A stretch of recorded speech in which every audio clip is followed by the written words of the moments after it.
Subtle skills, big results. Welcome to the Ninja Selling Podcast. Hello, everybody, and welcome back to the Ninja Selling Podcast. My name is Rob Nelson, and I am pleased to be joined today with three pretty amazing people. Now, we will make introductions in a second, but the reason we're here is because of a crossroads that many real estate agents come to. And that crossroads is, do I pursue a solo career or do I form a team? And one of the people that chose one of those paths is with us today. So what I'd like for each of you to do is maybe just go around the team, introduce yourselves, the role that you serve, and a little bit of how you got into that. So some background would be helpful. Yeah, I'll kick it off. So my name is Jonathan Spears. I am founder of Spears Group and co-founder of MyOps AI. And I got into real estate at the ripe age of 18 years old. If I'm being honest, I got my real estate license because my parents were about to short sell their house and they had hired a real estate agent. And they said, if I got my real estate license, I could potentially get a referral fee. And so that intrigued me. I didn't know what referral fees were, but they sounded expensive. So I went, I studied and got my test. And really, I was an entrepreneur at heart. And I saw an opportunity in an industry that had no ceiling on what I could earn and how high I could grow. And so I really want to take advantage of that. That's awesome. Maria. Hi, everyone. My name is Maria Coukoulis. I am the COO and head of public relations for Spears Group and also the co-founder of MyOps AI. And a little quick background on myself is this is a podcast you can't see, but I'm 5 feet tall and I play volleyball my entire life. So that's really all you need to know about who I am. I'm a competitor at heart. And I think I always dreamed that I would end up in the real estate industry, but I remember being told at a young age that I was just very type A and organized. So operations was always destined to be where I was going to go. So it's just amazing that I've been able to bring the passion of real estate and my passion of operations and take me to where I am today. Yeah, I want to echo one thing you said there. In the scheduling of getting together, there's a spectrum of what you can deal with. And you've got like one approach of me being like, cool, I'll see you guys then, let's figure it out. Maria sits on the opposite end of that. Like where, when, what are we going to do? Who's going to be there? What's it going to smell like? All of that stuff is in your wheelhouse. And it's people like you that make people like me actually function. So thank you for being you. 5 feet tall volleyball player. And you, sir. Hey, Larry Kendall here. It's Larry Kendall. Author of Ninja Selling. It's an honor to be here. I was been with Jonathan for a couple of years. And I think the last podcast we did, you went on from that story to tell about how you were a single agent up until I think you were about 25. Yeah. Is that right? Or 22? I was a single agent from 2010 to 2016. So, gosh, how old was I? I was about 22. You were 22 and you were doing what kind of volume? At 22, I did 70 million. So, and that was the first year I became the top agent in my market. And you, A little bit of an overachiever. I think you said you also did that without an assistant. I did. Yeah. And you got married. And I got married. And you realized I got to do something.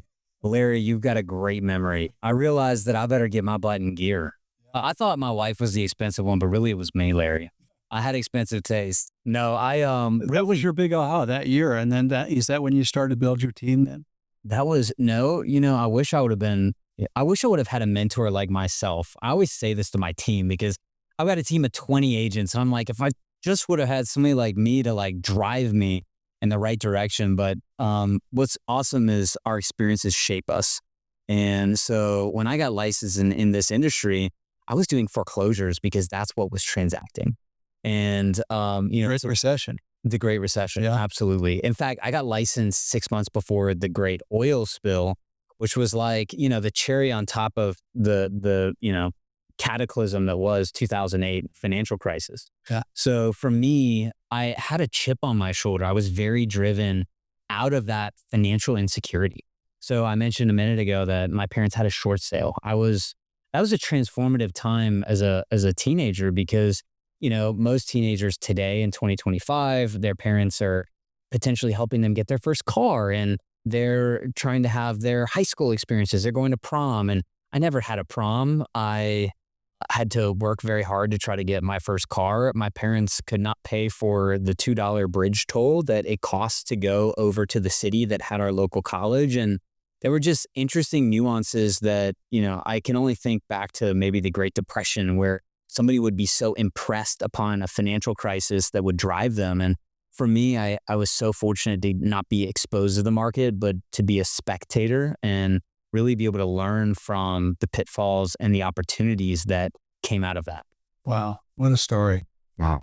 So you're at the point, that crossroads, you've achieved top producer status. You're running a great business. You're making some money. Hopefully you found some financial stability along the way. Definitely. And that crossroads that we talked about presents itself, which is, do I stay the path of solo producer or do I form a team? And I think this is something that so many agents wrestle with. Yeah. And it tends to hit them when times are good, right? When hey, there's an abundant supply of things. And oftentimes they're like, we'll offload buyer leads or whatever it looks like. Yeah. But what was that moment like for you? And why did you go down the team route? I remember it so vividly. So my wife and I had been married 5 years. I was really I'm sorry, we had been married 4 years. And I was just cranking. I mean, to grow my business to where I did in my early 20s, I was working, and I had always been this way, but I was working from 7 o'clock in the morning until I went to bed at 11 o'clock at night. And I woke up trying to do deals in my sleep in the middle of the night, and then, repeated it 7 days a week. And I think maybe the current population of agents going through what we just experienced, which is a pandemic boom or post-pandemic boom, the work ethic and the basics that were so important for how I built my business sort of were escaped on I think the culture of our industry. And so if I think back to the moment that I found out my daughter was born, I realized I could not throw that kind of time at my business. But I didn't want to compromise being the incredible father that I knew I wanted to be and not also figure out how I grow my business. So I was met with a problem. And in typical problem solver fashion, which I know everybody listening to this podcast can relate to because you wake up every day and the things that excite you are the problems you get to solve, which is helping people transact on real estate. And what I wanted to do is figure out, how do I grow, but I don't give away all my time? And I realized I had to bring in somebody who had a skill set that could come alongside mine and complement me. And what did that look like? What's wild is I remember hiring my first assistant. Her name's Sarah Mallet. She worked with me for 7 years. She's still a very good friend of mine. She's journeyed into motherhood. So she's, now full-time parenting, and which I'm super proud of her. But when Sarah and I started together, I was like deer in the headlights because I hired this assistant. I had taken this big chance. I'm trying to conquer the world. I'm also, my wife's pregnant and we're about to have our first child. And I'm trying to prepare for that. And by preparing for that, I didn't know how to hit the brakes. I mean, I'm just full go. And I had to figure out, what could I hand over to Sarah? Because all of us who are listening, at least if you're like me and you're obsessive and you want everything perfect, I mean, I wanted to put my signs in the ground. I wanted to micromanage. Then you're going to put a sign in like you. Exactly. Yeah, I knew the perfect spot. I had my BMW. I had laid down this beautiful blanket to cover this. I mean, I want to do everything. I want to micromanage just the entire process. And I thought by doing that would make me better and that I would get further.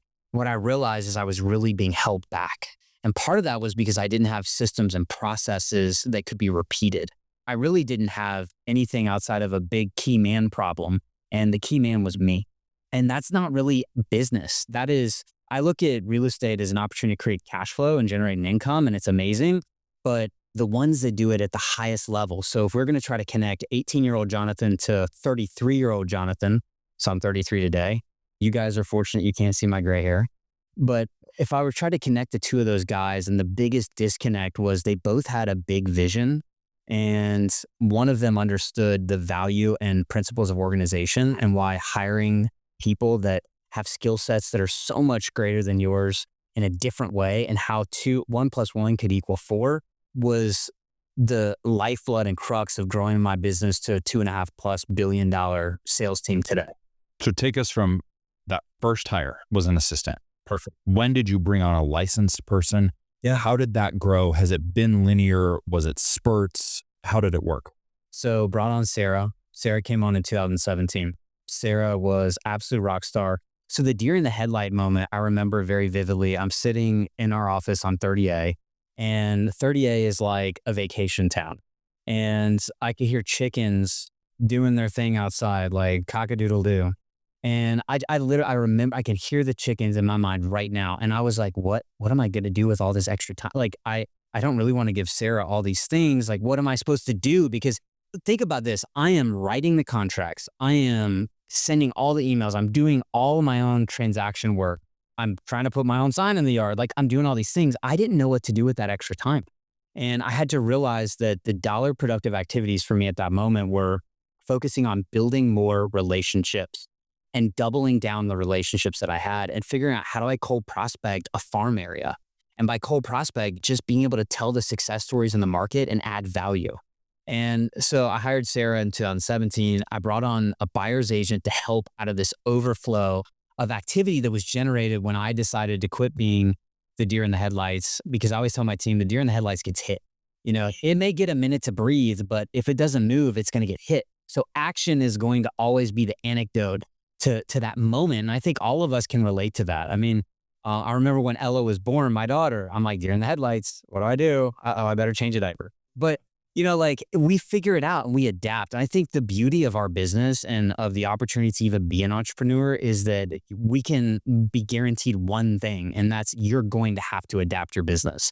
So if I wanted to scale and I couldn't spend 20 hours a day working, which at a lot of points in my career, that's what I was doing. I think about tech startups today where they talk about people sleeping under their desk. For years and years and years of my life, I would sleep under my desk.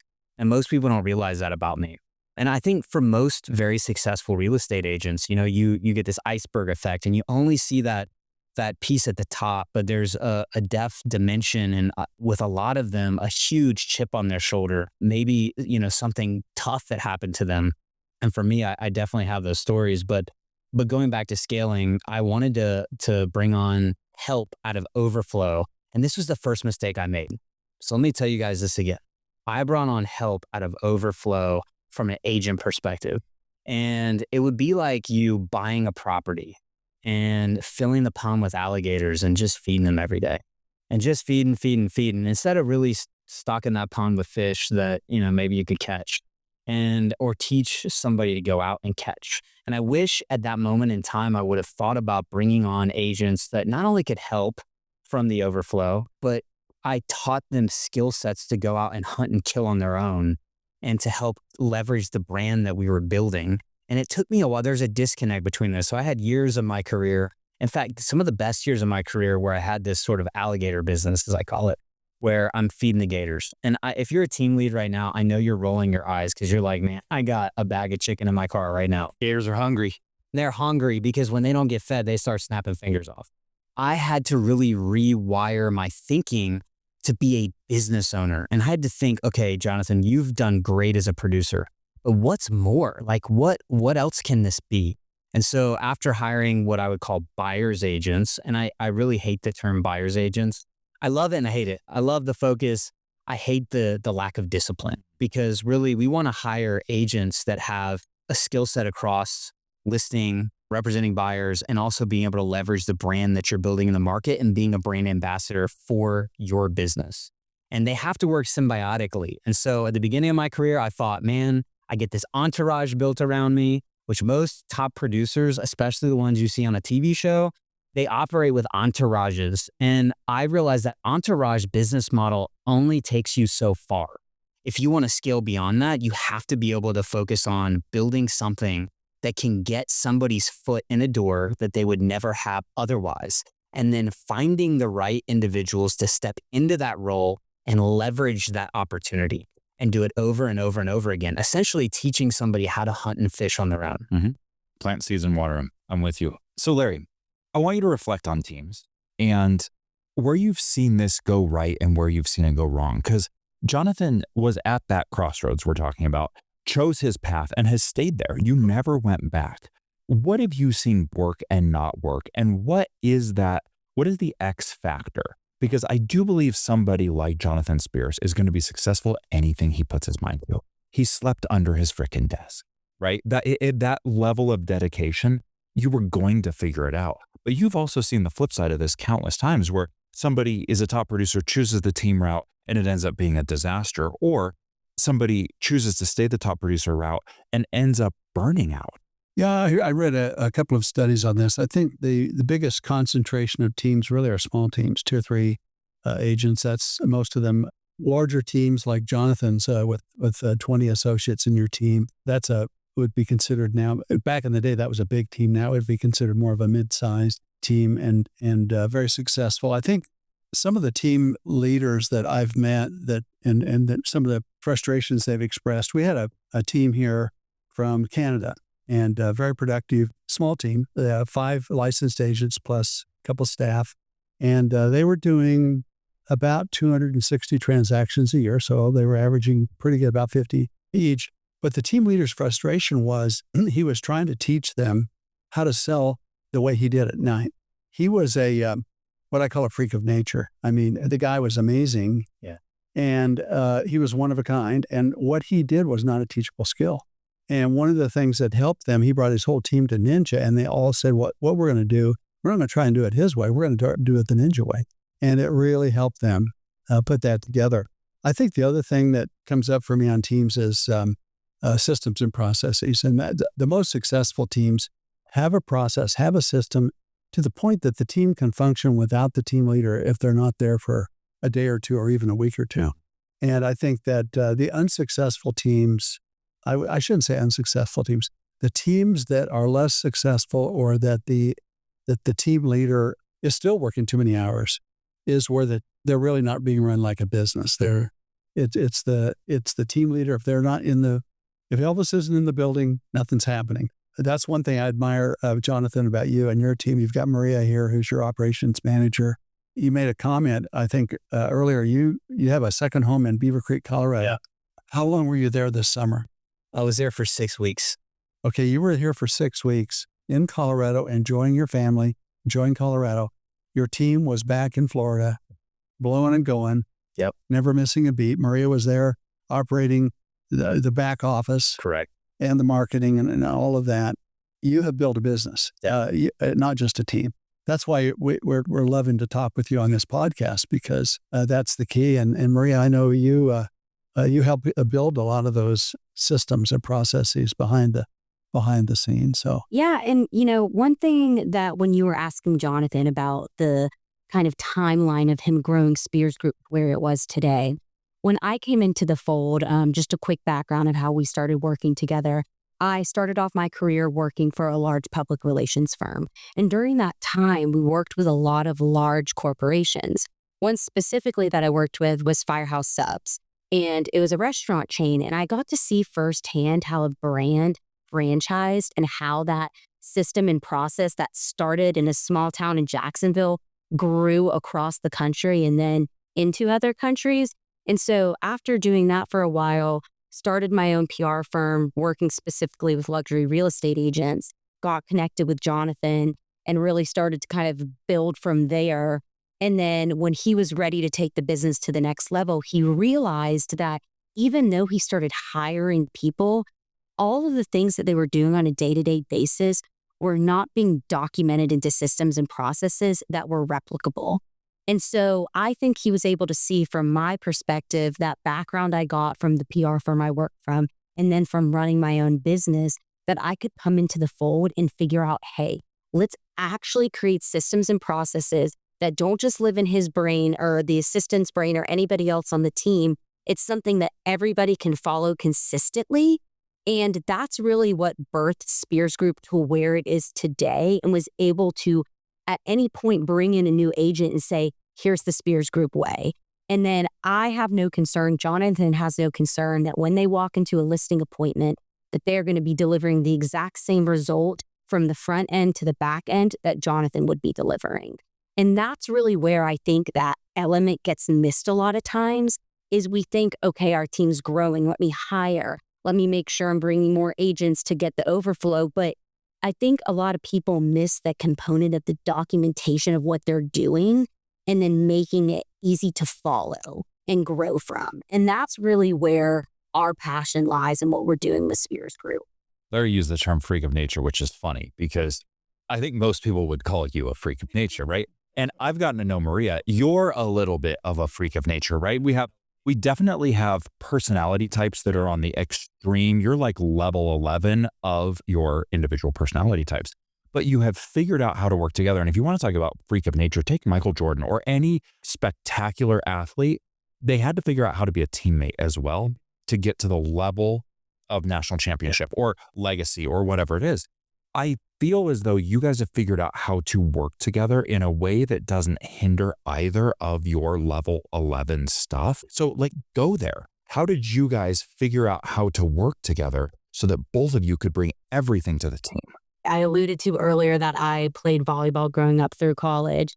And when I was younger, I would come home from practice and I would look at my parents and I'd say, why is he even trying as hard as I am? Like, I don't get it. We're trying to get better. We want to win our games.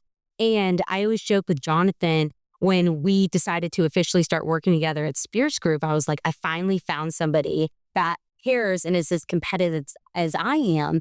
And I think where our personalities have been able to work well together is we trust each other's genius. Jonathan has never been like, so is that really a good idea, Maria? Or maybe we should do it this way. He's like, hey, this is what I need you to create, run with it. And then from the sales perspective, I'm like, this is what you need to do for the agents, run with it. And so I think you create that level of trust and respect. And when you can find that and you're consistent with it, that I think is what makes a really great partnership in business. And I think we've been able to figure that out. And again, it just comes down to level of respect, but I think it also comes down to knowing that person cares as much as you do. That is brilliant. Trust your team's area of genius, right? And collaborate on the things that might fall outside of that. Find the other pieces to the puzzle, right? Yeah, I think trust is so key. I'm trying to remember who said this quote, but it was something along the lines of trust is the greatest currency in the world. And so when nations trust each other, lots of great currency. When businesses trust each other, when customers trust a business or a process. So I think if you're an agent out there and you're thinking, oh my gosh, right? Like Jonathan found a unicorn and Maria found a unicorn and Jonathan, I think that you have your own unicorn out there that you can pair up with and create that level of trust and expectation. One of the biggest ways that I would plan to do that, because when Maria and I first started working together, we expected the other just to read. Like, I wanted Maria to read my mind. I wanted actually everybody on our staff to read my mind. I'm going 1,000,000 miles an hour. And if you don't run 1,000,000 miles an hour, which most people don't, actually nobody does, because I'll just run a little bit faster than them and they can't keep up. And I just thought that was like the greatest thing ever. And I'm like, come on, keep up. I didn't have a process for my marathon. So let me say that again. Like, you need a process for your marathon. If you're a top producer and you are overjoyed at outrunning everybody else in the room, you'll be left very lonely and likely, Larry used this term, unsuccessful. I think it's perfect, because true success is when you're able to come alongside people, and out of that collaboration is birth a greater product than either of you could create on your own. And I think what Maria and I have together is much greater than what I could do by myself. And that 18-year-old Jonathan didn't realize that. He thought that he had to have it all. And that whether it was insecurity that drove me, which I remember very distinctly Barbara Corcoran talking about this. And I think about it very endearingly because it taught me a lot about myself. She said that her top performers in New York City, and I remember the time, and some of us are driven by different things. I'm very economically driven. She was talking about how her top producers were doing $8 to $9 million a year in business. And in my mind, $8 million was, I was probably like, 17 or 18. This was just before I was getting into real estate, but I was very attracted to the business. She said that those top producers had one common theme, and it was that they had a major chip on their shoulder. They had an insecurity. They had, something to prove. And when I was a kid, I struggled with my weight. I lost 100 pounds between the ages of 12 and 13. Up until I was 12 years old, people thought I was a monster, like literally. And that made me feel really bad. And I never wanted to feel that way again. And so I internalized that. And I remember as I became an entrepreneur, I would draw from some of those feelings of like, man, I have something to prove. I need to prove something. And what's really beautiful about this story, because that starts off a little dark, but we all have that in us, whether it's, Maria being 5 foot tall and people like, literally looking down at her playing volleyball. And she's out there, she's got the biggest drive and the biggest passion. It's such a lesson for life in that, it's not all about aesthetics, but it's really about the effort that we give. And if I could have told 18-year-old Jonathan, like, you have what it takes, like if I could just go back to my younger self, I know as a parent, like I want to enable my kids. I've got one of my kids is definitely a freak of nature. So if I'm a freak, she's a freak. And I love that about her. And what people saw in me as a kid, which was an angsty teenager, overweight, not super attractive, what I knew about myself is that I had what it takes. I just had to figure out how to get there. And now that I feel like I've arrived somewhere, I believe in myself. I believe that Maria and I can go conquer the world. We can go do whatever we put our mind to, and I believe that I can build a team and put people around me. Much like Larry's done with Ninja and building out an amazing organization, we've got what it takes to go and accomplish this common goal. One thing I want to hit on with that just real quick, Larry's got this amazing outline for leaders. And I've talked about it on stage many times, and I always try to make sure I credit you, but it's stuck with me. And it's the leader's best quality is that they are meant to clarify vision. And when you can clarify vision and have people adopt that vision, Richard Branson also has a great quote on this. When you can have them adopt that vision, you could sell the best people in the world on executing the vision that you have. And I think that is the core concept with everything that we do, whether it's, growing an amazing outreach that's deep and wide like Ninja, or we're building an amazing sales team, or we're building out a tech stack like MyOps, which we'll get into.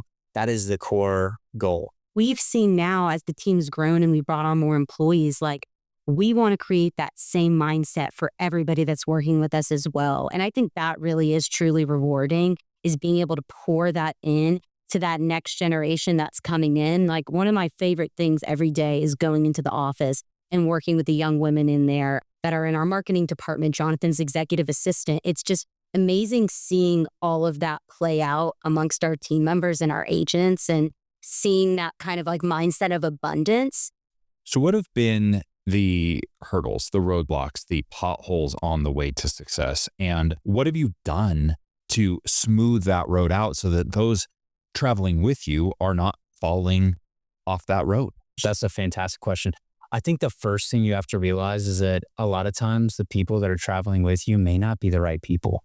Let's say you bought a big old bus and you were determined to fill it up, and you got all your best friends in this bus, and you're going down the road and, a couple of them got to go to the bathroom. They can't agree on which gas station to go to, but you're the one driving the bus and y'all are in the middle of nowhere, right? Like you've got a goal, you've got a destination. Your job is to get them through this valley. You may rethink who you put on that bus. And I think that is business. That is the vehicle of a sales team. That is the vehicle of any entrepreneur. Is you have seats in your organization that you believe are the right seats to achieve the right goal. It's often that, and for me, I know I've had to trim my team down a few different times because I've found that culture is everything, and culture is defined by having the right people in the right seats, doing the right things consistently. And that's what creates excellence. And I think one thing to note, just coming from an operator perspective, talking to all the team leads out there, it is so important that there is alignment at the top, because I think a lot of times from an agent-centric standpoint, you can kind of fall into that people-pleasing mentality because you're a salesperson. You want everyone around you to be happy. You just want to be best friends. And that is great. And you want to have that positive culture. But there also has to be a level of understanding at how the business is operating and the things that need to get done that creates that respect and creates that camaraderie. And so I think that was learning curves we had to figure out along the way. And I think once we got that down and they realized that there was consistency in what we were preaching day in and day out and the way in which we were doing it, meaning that if we had a system and process that we set out, Jonathan was following it too. That's where we started to see the consistency and not the ebbs and flows that I think a lot of real estate teams experience. I don't think anybody should miss that part of this is you designed SOPs or your organizational standards. There was not an exception to the rule. There was an example of that. That's incredibly powerful. I always tell our team, I'll never ask you to do something that I haven't already done or I'm actively doing.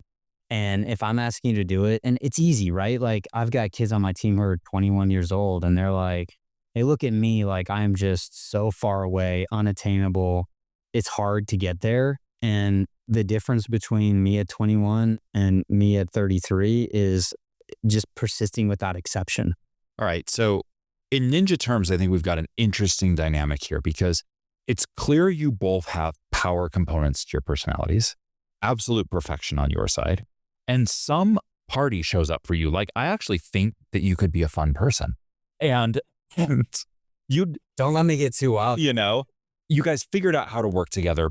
You figured out that culture is the driver of this. But Maria, you are dying right now to talk about operational standards, about the things that make the team actually function. And I'm a person who I'm blessed to be in the right seat because I don't think that way. I think about the vision. I think about what we could be doing, not how it's going to come together.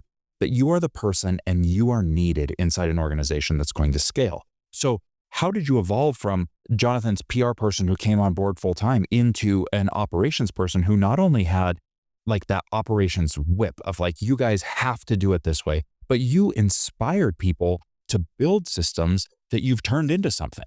First, I just needed to understand every component of the business. So to any operators out there listening to this, start by just understanding the data of the business. And I started with our finances. I just did a deep dive and said, okay, what's the money coming in and where is it going out? And then if where that money is coming in, how can we make sure we're tracking that data and creating systems around it so we can replicate it?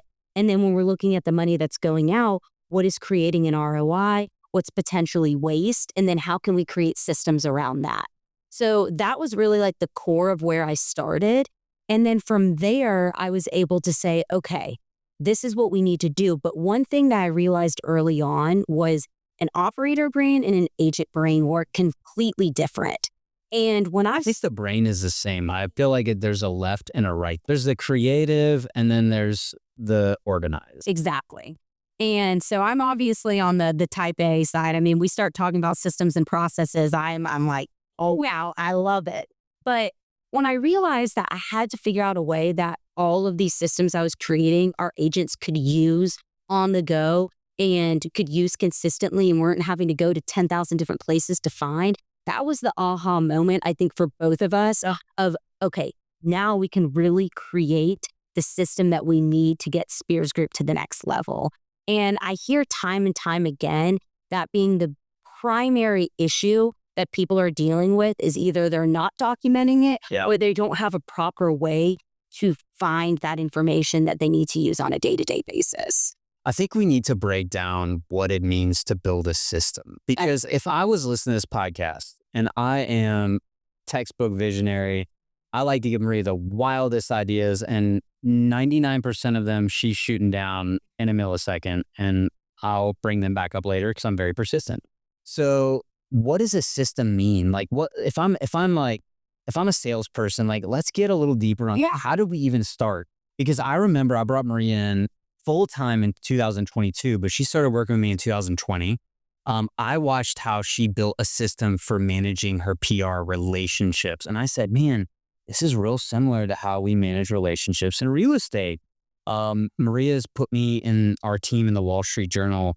I can't even count. I mean, probably 50 times. On top of every other major publication, we've never paid a penny for that. It's all through relationships. And what I started to understand is that her relationship building skills were methodical and she had built a system around it. So this is going to start to sound familiar if you're a top producer because you're looking at your sales business going, where did it come from? You know who in your Rolodex you're going to call immediately that's probably the hottest buyer that you have, or maybe the most motivated seller. And if you don't have motivated sellers, you need to pick up the phone and build deeper relationships. You can build credibility to help them get motivated. But that's like the basics of a system in my mind. I have a system for reaching out. I have a system for who I reach out to. I was talking about how I started off by going through the finances. The next part of what I did was I sat down with every single person amongst Spears Group. So before I pulled up, you got a copy of our Amex bills. Yes. And you were like, hi. You're like, why? So get this. We found where somebody had stolen my credit card a year ago.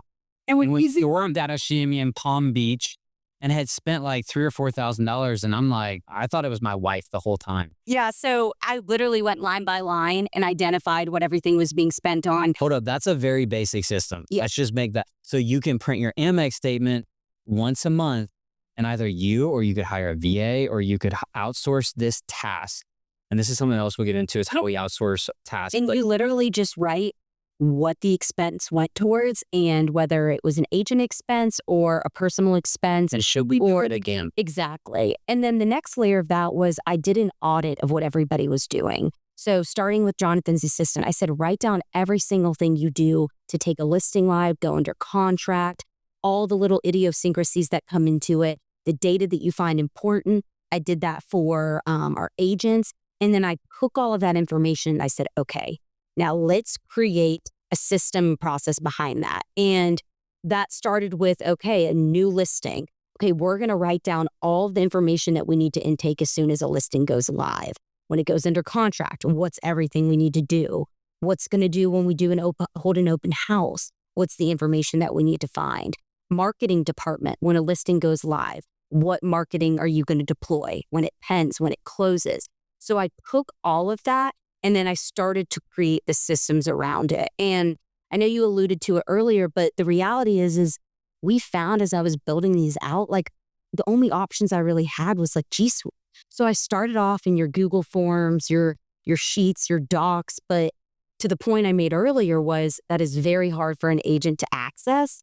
And I kept hearing over and over again, Maria, I'm never on my computer. Like, can't find anything in the drive. Like, how can we solve this problem? And that's when the wheels really started turning on where Jonathan and I are today with the creation of MyOps, because we saw a serious hole in our industry for a problem that really, really needed to be solved. Yeah, there's an epidemic for keeping everything in your brain and never really having a repeatable system and process that if you want to step out for 6 weeks and go on vacation with your family, or even 6 days, that your business wouldn't implode, you wouldn't start losing dollars, and somebody else needs to be able to step into those roles and follow those processes. That's the other thing. Your system needs to be clearly communicated. I can't tell you how many times I would hear, well, they know what they're supposed to do. And I'm like, but do they? And even if you have to repeat it a few times, like, it's okay. Like, we're trying to get everyone on the same page here. Like,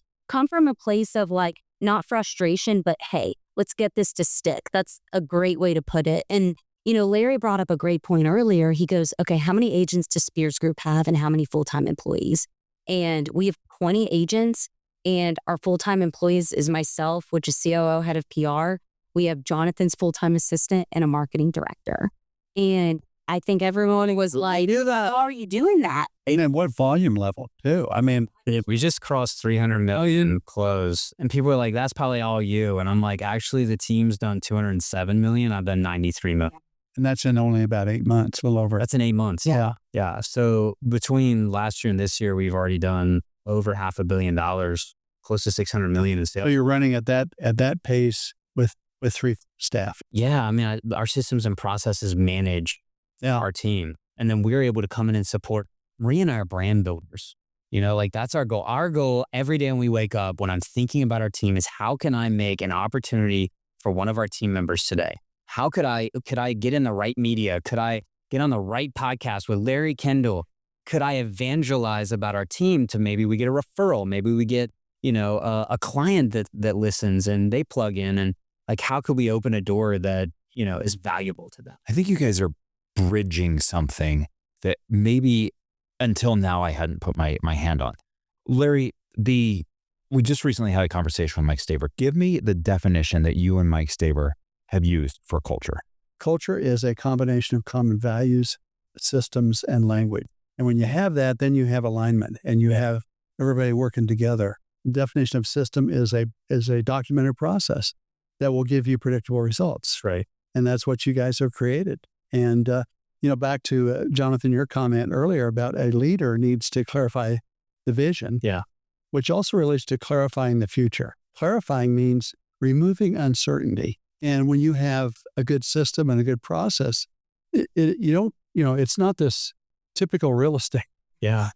office or team that's chaos. There's certainty there. There's a process there. Yeah. It's calm. You're getting the job done. You guys are operating at a very high level, and it works for you. It does. I think as Maria and I have traveled around the U.S., we really became passionate about this problem. Not only was it a major problem in my business, but we saw it as a major choke point in the businesses of top producers all over the country. And so we started to dig into how could we make an impact? And I think this is something to really pay attention to, because when you have an idea and you're passionate about something, I think the best thing you can do is bet on yourself and double down on your time. And especially like when it's authentic and you really care about solving the problem, go all in. For us, we decided to go all in when we saw how AI was transforming the way that our industry will operate, not just our industry, our world.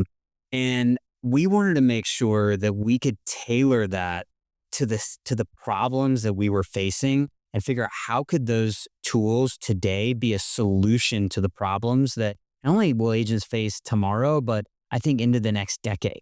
And that's why we came up with MyOps AI, which it builds on everything we've discussed in this podcast. Really, that 18-year-old Jonathan who was just starting out all the way to, today 33, this is my 16th year selling real estate. What do I wish I would have had from the beginning? It's a platform like MyOps, which takes the systems and processes that I've learned over $2.6 billion in sales and, being able to serve probably 50 different team members during that time frame, and really just understanding from entrepreneurs all across the country what their needs were. It's a catalyst for organization, which at the end of the day, if you're listening to this, your goal is not just to be the top agent in your market. It's to figure out how can you sustain a business that even when you decide to step out, that book of business keeps producing and it keeps creating value for the clients and relationships that you've built along the way. I think you have to look at the definition of step out as well, because for many people, retirement's not the goal, right? Maybe someday, whatever, but maybe you could live the things that are written on your life list, because you went to the Ninja installation and you said, I want to go to Rome. I want to be able to spend summers traveling as the coach for my kids' basketball team, like whatever it is. And so many of us have never put the systems in place, the operational excellence that's required to step away from our business and not have it fall apart. That's right. My good friend Ben Moss, who is with Compass in Miami, I think he's also a ninja. And one of his goals that he wrote down was that he wanted to spend the summer with his family at their farm in the Northeast. And when I say the summer, Ben leaves in May and then he comes back in late September. So it's the longest summer I've ever heard of. But Ben steps out and his operations continue to crank, and he's consistently ranked one of the top agents in Miami. And not only that, he is so fulfilled. So when I think you hit the nail on the head, Rob, when we step out, we're talking about being fulfilled and what are those things that drive you and how can you, I always say, build your goals into your calendar, build your goals into that system and process. So that way your daily executions, those daily movements allow you to move towards them, not away from them. I want to talk a little bit about operations unlocking opportunity. So many businesses are at capacity and so many of our lives are at capacity and maybe spilling over, like where the meaningful things, there's just not room for some of this stuff in our life. As an operations person, when you hear this and you observe this happening, what comes up for you? I look and I'm like, there's a problem to solve here. I can help solve it for you. I was talking earlier, one of my favorite things is just getting on calls with other operators and hearing their issues and then talking through solutions to them. It truly fills my cup up. And I think when you go back to that question of what comes up for me, it's okay, I'm a solution driven person. How can I give a solution to this? Perfect example is this week we're traveling. We're gone in 4 different cities in 4 different days, but our team is still there doing the things they need to do. We have a documented process on how to run our sales meeting. And we had one of our agents step in, run that. Our marketing director has all the details she needs to figure out what to put in the listing presentation or the sales meeting presentation from what's listed, pending, and closed for the week. So it's rewarding, and I feel confident in sharing it with people because I'm seeing it play out before my eyes. Go deeper. So how are we doing that right now? So we have 105 listings. I have, probably $500 million of active inventory. If you drive up and down 30A, I think I have like 50 or 60 signs up. We're taking many inbound calls. We have leads constantly, and every single piece of it has a written process. And not only that, we built it into this software, the MyOps, and then we let the AI dictate it. Yeah. So I'll give you a perfect example of, let's say an agent gets a lead, and then we're going to talk through, they get that lead and they're going to get that listing. So they get a phone call on one of our 105 listings, and they start, let's say it's a lot, a Gulfront lot that's for sale. And that buyer is actively on the line wanting to know the dimensions of the lot and the details. Where's that information? On the survey. And do you think the agent's going to remember everything on a survey?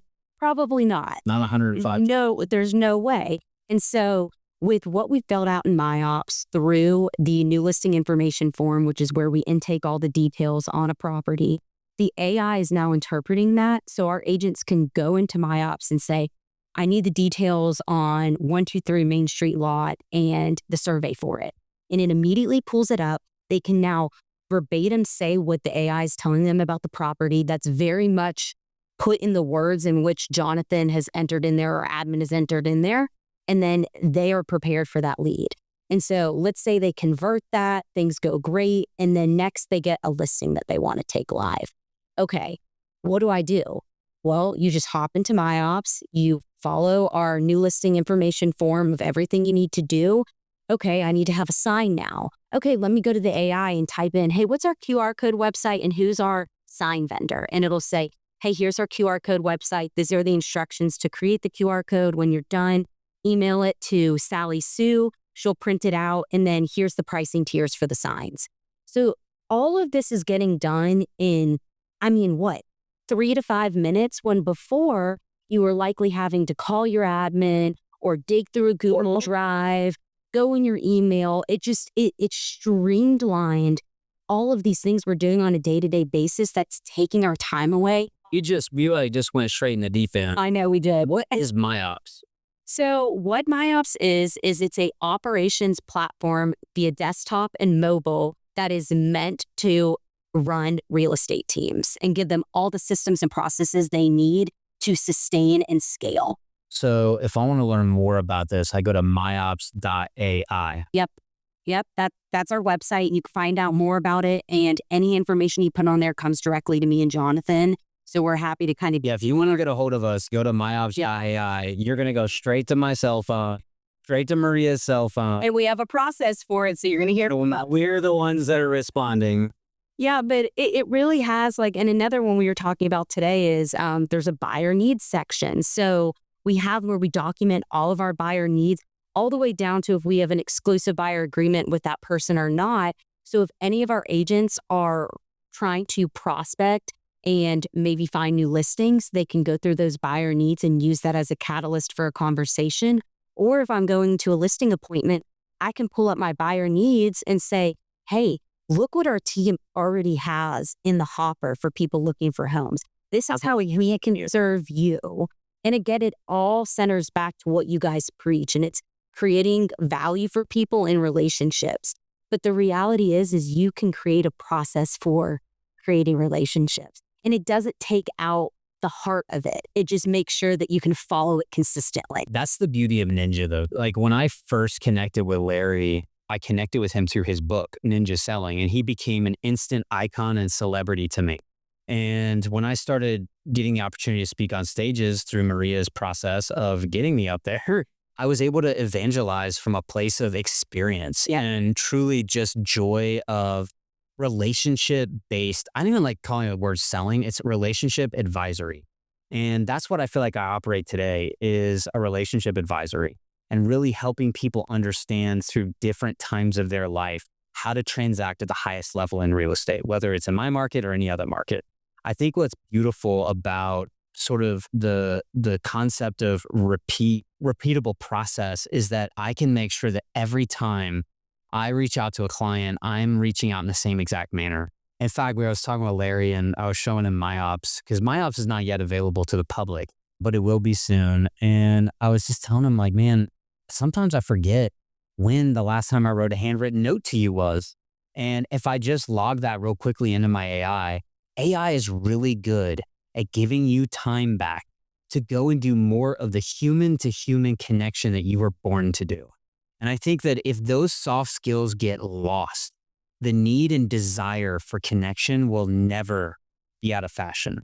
And so if you're an agent out there that's worried about an AI, oh my gosh, is going to steal everything, get curious instead of fearful, and understand that your skill sets to build great relationships and make raving fans are only going to be more and more valuable in an age where technology can give you time back to do just that at a grand scale. You know, what you guys have done and what you've created is going to change the industry, but more importantly, it's going to change a lot of people's lives, I think. The MyOps is the engine behind your system. You guys have documented, you've created that. I'm excited for that and for the future. I think it's going to, as I said, it's going to help people run their business, but more importantly, they're going to have a life out of it. So that's great. And I'm always thinking about timing. I remember teams first started to really become popular in the mid-90s, and they grew, but a lot of them didn't know what they were doing. They were doing the best they could. And then the Great Recession hit, and it wiped a lot of those teams out who didn't have good processes and systems. The same thing kind of happened in 2022, 23, 24. They had that wonderful 10-year run from 2011 to 2021. Yeah. You know, if you didn't have good systems, that's okay. You know, the market will carry you. But then all at once, I see a lot of them started to struggle and are struggling now. And I watch you guys, and let's be honest, the Florida market's not that great, but you guys are great, and you're just doing great. And you know, you're just rocking and rolling because you've got a system that works. And we like to say in Ninja, a good system will work regardless of the market you're in. It's a documented process that will give you predictable results regardless of the market. And you guys are a success story on that.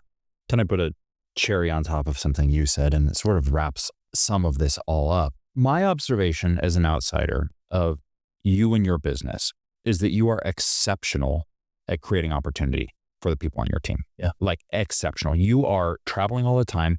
You're on the right stages thanks to Maria and her skills and her knowledge and relationships. And you are constantly out there creating value for other people so that when the time comes and they have a referral in your marketplace, you are top of mind. That's pretty much what the marketing strategy is. We get that. The thing that Larry always says, and I want you to say this, is people do not refer Jonathan Spears. They refer This process. Yes. They refer, and it's not just you, right? It's a team of people, and you didn't create all of this. They refer the Spears team. And what you've created is something where there's consistency, and yes, you can transact the real estate, but it's how you make people feel and the consistency of your communication and having a voice that aligns with what your market says, which is this is the place to come and recharge your batteries and not stress out. And this is a place for redemption. We're aligned with that. And I think that you guys have done an exceptional job there of creating a referable experience as opposed to a celebrity. We are not an anomaly. And I think a lot of times people will look, I mean, granted, Jonathan has a crazy story, graduating college at 18, all those things. But the reality is people have come into our ecosystem at Spears Group that had not had any experience in the real estate world, hadn't had any sales experience, and had been able to create the type of wealth that they would have not been able to in any other industry. And that's why I'm so persistent about telling people that, like, this is not just something that lives right here. Like, you can have this for yourself. You just have to be consistent with it. And like you said, you have to have those processes to carry you. And then we can all have success stories. It doesn't have to just live in certain subsets of people. Like, we can all have that success for ourselves. And whatever that success looks like you said, maybe it's being able to coach your child's basketball team over the summer because you get your time back, or, you know, maybe it's hitting 10 transactions a year because that's the goal you hit. It doesn't have to be, you know, 300 million in 8 months. It's just, let's create that success that everybody wants for their individual self and for the people they're surrounding themselves with.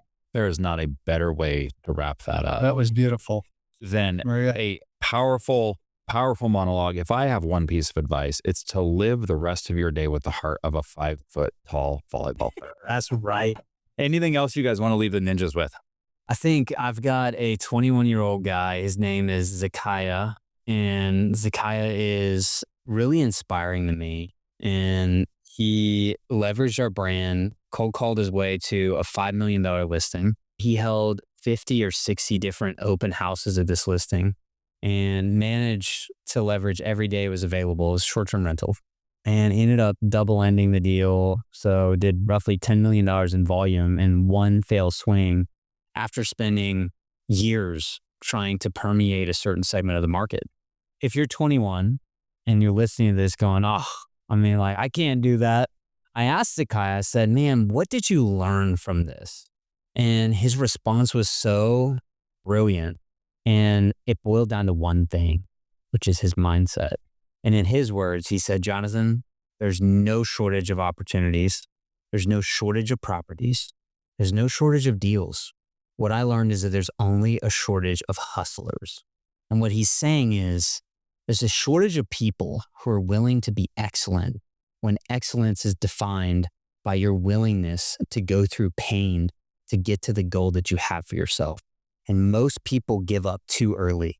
If you knew that there was a pot of gold buried beneath your feet, but you gave up only 5 feet in, and maybe that goal was only 2 more feet away, but you just gave up because you quit believing in yourself, and in the process, you never reach your goal. And so thank you, Zekiah, for that wisdom. I'm going to leave it all with you guys. If you enjoyed this episode, visit us at theninjasellingpodcast.com to learn more about ninja selling classes and coaching to get you started or further your journey on the ninja path. Thank you for joining us. Now go have an incredible day.